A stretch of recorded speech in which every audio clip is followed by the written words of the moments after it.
Hello, I hope you're well.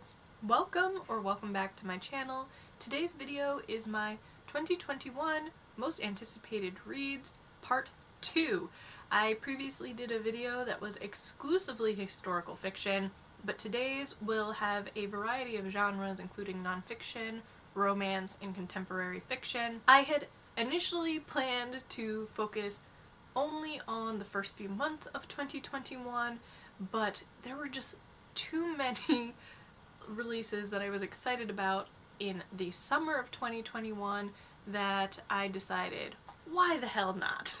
So why don't we just dive right into it. The first book I want to talk about is A Swim in a Pond in the Rain, in which 4 Russians give a masterclass on writing, reading, and life by George Saunders, which, depending on when this video goes live, may or may not have already been released. My question to you is, would this be a list by me if Russians didn't feature on it in some way, shape, or form?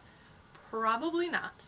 And this is essentially a version of George Saunders' class on the Russian short story, which he's been teaching to MFAs for years. It's looking at my idol Tolstoy, at Chekhov, at Gogol, at Turgenev, and it is exploring and analyzing their short stories through, I think, a selection of 7 essays or something like that. I miss the sort of analytical side of being an English major in university and taking those classes where you are dissecting and studying kind of the art of what makes a great story or a great sentence or all of that sort of thing. I would say that this is probably not a book for everyone, but since I am a nerd extraordinaire,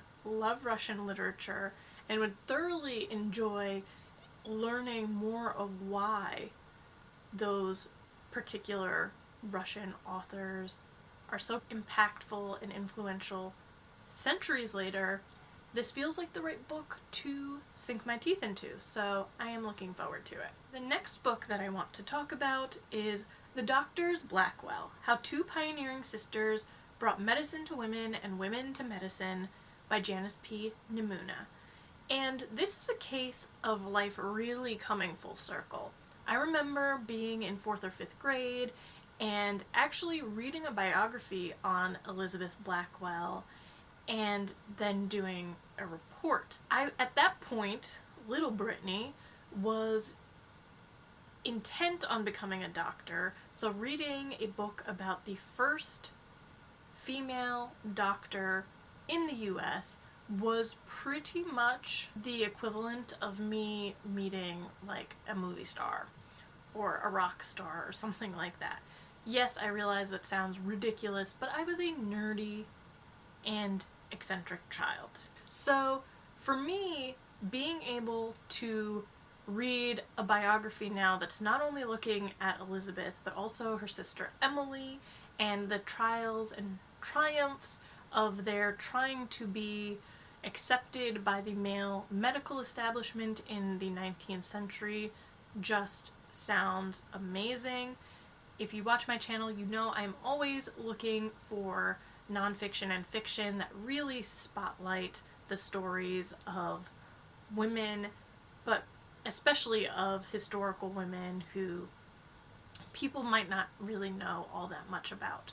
So this one seems really, really fascinating to me, and I seem to be on a medical history kick right now, so it really does feel pretty timely. The next book that I want to talk about is completely different from the previous one, and that is The Witch's Heart by Genevieve Gornichec, whose last name I am certainly butchering, so I apologize.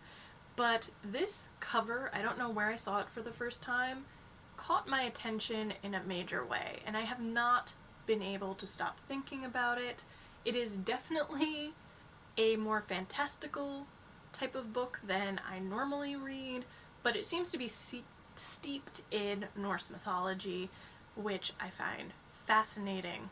In this book, a witch is being punished by the god Odin, and she narrowly escapes and flees to this really remote location where she inadvertently comes into contact with Loki. The two of them have a romantic relationship, and that leads to 3 children who all have special destinies, unique special destinies, and it seems like this book is going to be about her trying to protect her family from Odin, but also whatever crazy things fate has in store for the members of her family.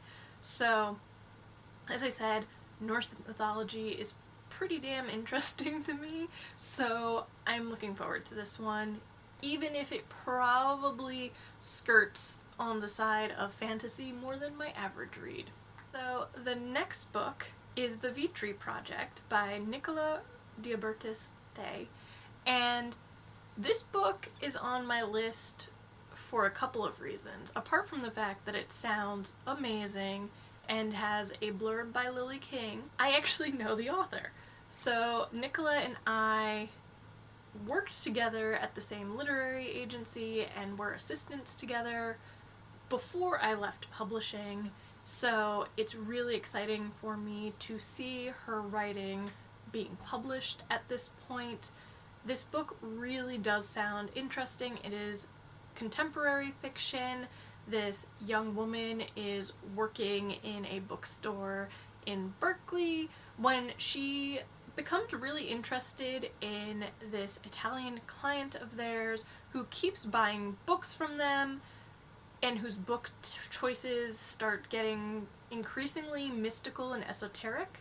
And so she ends up quitting her job and going to Rome to try to locate him, can't find him, and this book sounds like it's going to be her unearthing the facts of this Signor Vitri's life. It really sounds interesting to me. It's about a young woman who works in a bookstore and then ends up in Rome, and what could give you more wanderlust than that? I'm looking forward to supporting Nicola with her debut. The next book is The Light of Days, The Untold Story of Women Resistance Fighters in Hitler's Ghettos by Judy Batalion. To be honest, this book has serious Britney vibes. It is about women in history, it is World War II focused, and the women who are in this sound like they are just short of being superhuman. In this book, you have a number of young Jewish women who are basically building up a resistance cell against the Nazis in their country. These are women who are working as armed fighters, saboteurs, intelligence agents, couriers, smuggling weapons, basically putting their lives in mortal danger to resist the Nazis and everything that the Nazis were doing. And this does seem like it's going to be in a similar vein to A Woman of No Importance by Sonia Purnell, which happened to be one of my favorite reads of 2020. So I really have high hopes for this one, but I just love hearing about courageous women doing really brave and badass things throughout history. So sign me up. The next book is Empire of Pain, The Secret History of the Sackler Dynasty by Patrick Radden Keefe. Another one of my favorite reads in 2020 was Say Nothing by Patrick Radden Keefe. And I did not know that he had another book coming out until Jill at the Book Bully mentioned it, and I was like, shut the front door. What is it? When does it come out? And voila, it comes out in April, and I am so excited. So this book is a look at the Sackler family, and they are one of the wealthiest families in the world and have been known to make really generous, and when I say generous, I mean generous with a capital G, donations to the arts and sciences. Their names are emblazoned on institutions like MoMA and Harvard and the Louvre, but it was revealed that they have also had a hand in the marketing and selling of OxyContin, which is part of the scourge that is the opioid crisis. It's believed to be kind of what set it off. And so you have this family now involved in this scandal, this epidemic of opioid addiction that has impacted so many lives within the United States. I know very little about the Sacklers. I know of the name very vaguely.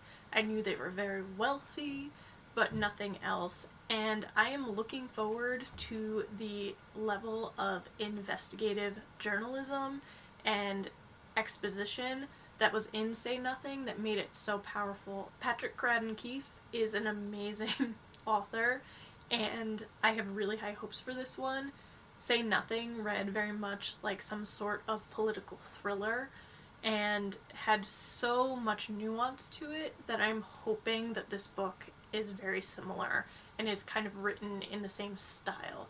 So I'm very much looking forward to this release. The next book is a novel, and it is Madam by Phoebe Wynne, and it's billed as being a modern Gothic, and I'm here for that. In addition to being modern Gothic, it's also set in Scotland, and if you watch this channel, you know how much I'm obsessed with Scotland, but it's also described as darkly feminist. I don't know what that means, but I'm intrigued. The novel is set in an all-girls school. The main character is a young woman who is hired to chair the classics department. When she gets there, though, she realizes that there's something a little bit bizarre about the reasons and way that her predecessor left. And so the mystery unfolds in this Gothic novel. I don't know much more than that. To be honest, if I did, it would probably ruin the book, so I'm going to leave it there. But Gothic, Scotland, darkly feminist, I will read it. The next book is The Heart Principle by Helen Hoang.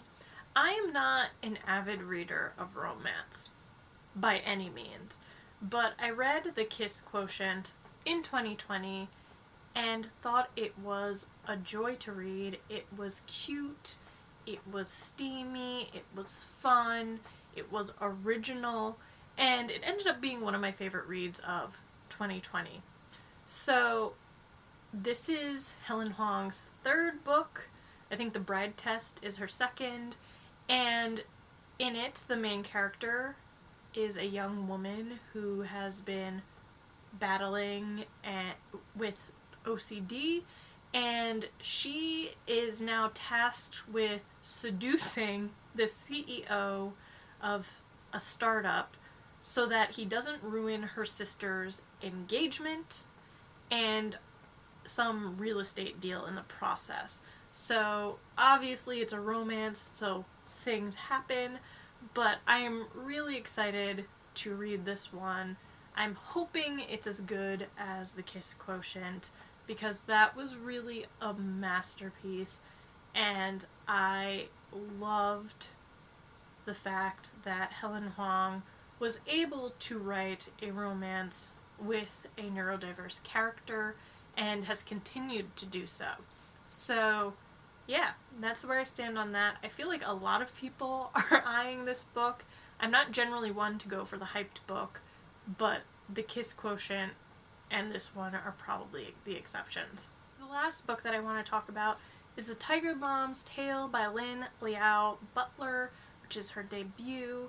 It's about a young woman who returns to Taiwan and must face the scars of her past, as the synopsis says, or turn her back on her Taiwanese heritage. The book is another contemporary fiction. I think what does it for me for this book is that the cast of characters sound amazing. There are half-sisters, one who's American and one who's Taiwanese, who hate each other. There's a mother who has recently changed sexual orientation, and there is some love interest that makes the main character walk into walls. I love the fact that it is set in Taiwan. I love the fact that it is an own voice story, and it just sounds like a lot of fun. And that's it. I'm really excited about these books, and I'm very upset that I have to wait so many months for some of them, but it will be worth it.